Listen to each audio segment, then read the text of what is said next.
In this video, we'll explore how to use the Amsterdam Density Functional program, ADF, to study the electronic properties of organic photovoltaic molecules. Our molecule of interest is PCBM, a widely used fullerene derivative in organic solar cells. One of the most important properties of systems designed for photovoltaics is their absorption energy, especially for an acceptor molecule such as PCBM. We'll therefore set up a TDDFT calculation to simulate these properties. Under the Main tab, we first select the level of theory for our TDDFT calculation.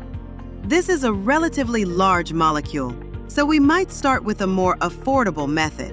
For this reason, we select the PBE functional with D3 dispersion terms, which is computationally inexpensive as it's a GGA functional. For the basis set, we'll use the 𝗵𝗲𝗿-𝗶𝗃 basis, suitable for this type of production calculation. Finally, we set the numerical quality level to good. The remaining options can be left as default. Next, we move to the Properties tab and select Excitations 𝗍𝗲𝗍𝗂𝗍 to set up the TDDFT calculation. Since we're not interested in spin-forbidden transitions for this application, we choose singlet only as the excitation type.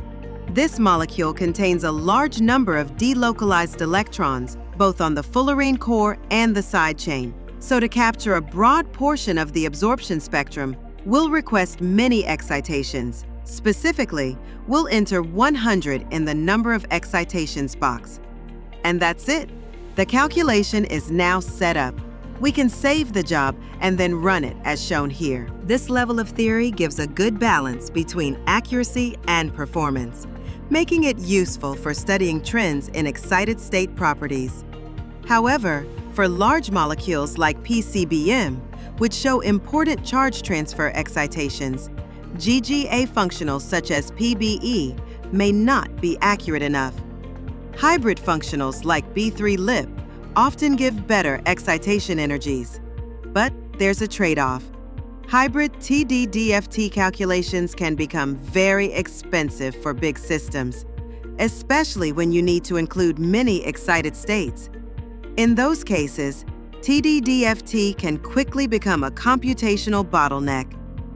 Fortunately, there's an efficient alternative, simplified time-dependent DFT, or sTDDFT. It offers similar accuracy at a fraction of the cost, making it ideal for large molecules like PCBM.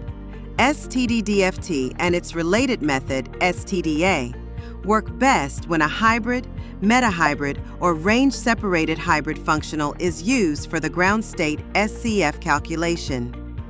Finally, save the calculation under a new name and run it. Once the calculation is finished, we can visualize the excitation energies and oscillator strengths using AMS spectra. The absorption spectrum provides insights into the molecule's light-harvesting properties. You can click on individual excitations to examine orbital contributions or visualize transition densities. This helps identify charge transfer characteristics and understand how the molecule will perform in a photovoltaic device. Experimentally, this molecule is expected to have a peak around 340 nanometers.